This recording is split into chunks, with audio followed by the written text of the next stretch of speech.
Welcome, my friends, to a new episode of Crazy Singing. My name is Mark and I'm covering every singer in the world and their craziest vocal lines. And today, it is time for John Lennon. I think he's definitely an underappreciated Beatle in terms of singing. Having read through all the comments in my Paul McCartney video, I got the impression that the vast majority of people prefer Paul's voice over Lennon's. Let me know if this is true in the comments. So, today is all about showing John's greatest vocal skills ever. From the least crazy one, but still crazy enough to make the list, to the craziest one ever. Firstly, I find this vocal line from Baby You're a Richmond quite interesting. Lennon is going down quite low to remain in falsetto. How does it feel to be one of the beautiful people?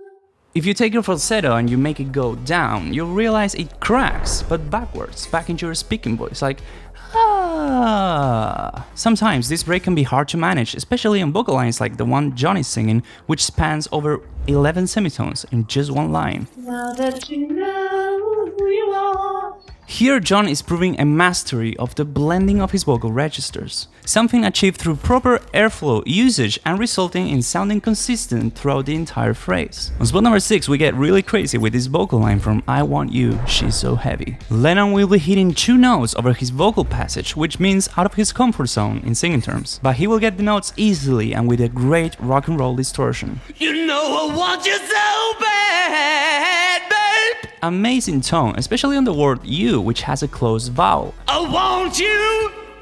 And if you're a singer with a similar technique to John Lennon's, you will know how hard closed vowels can get. Yet he didn't need to shape the vowel into a more open one like a lot of rock singers need to do in this register. But Lennon could do way more with his voice, not just amazing rock and roll. Listen to his beautiful falsetto in the song In My Life. In my life, I love you more. The note can be easy to hit for most male singers, but making it sound this beautiful is a skill in its own. And Lennon was definitely a skillful singer. Just listen to this amazing vocal run from the song Mr. Moonlight. Mr.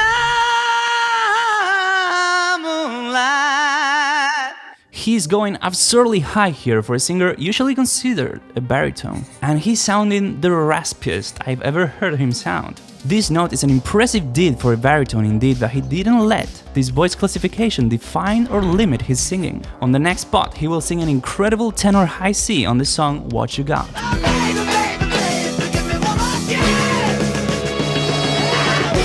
Actually a semitone higher than a C, so if this is a remarkable achievement for a tenor, just imagine how mind-blowing it is for a baritone. He definitely pushed the limits of his voice, but not only on the upper register, but also on the low register. I found these notes from the Beatles' first Christmas recording ever quite remarkable, with John hitting multiple C tunes, an entire 3 octaves below our previous spot, with a remarkable ease. Good King Wenceslas last looked out on the feast of Steve. Impressive, right? But if we're talking really crazy, then I cannot fail to mention that when John Lennon tried to record a second vocal take for Twist and Shout, his vocal cords were so shot already that his voice barely came out. He just couldn't sing anymore, so the final version that we all know and love is his first take, the last one before he lost his voice. And with isolated vocals we can really hear the crazy conditions in which John was singing and still sounding spectacular. Come on, baby, now. Come on, baby. Come on and work it out. I mean, he doesn't miss the pitch even once. He couldn't do a second vocal take, but the truth is, he didn't need one either. He had great vocal skill and ability to perform live, and this is shown even on a studio recording. Do subscribe to the channel, but only if you love insane vocals, and take care, friends.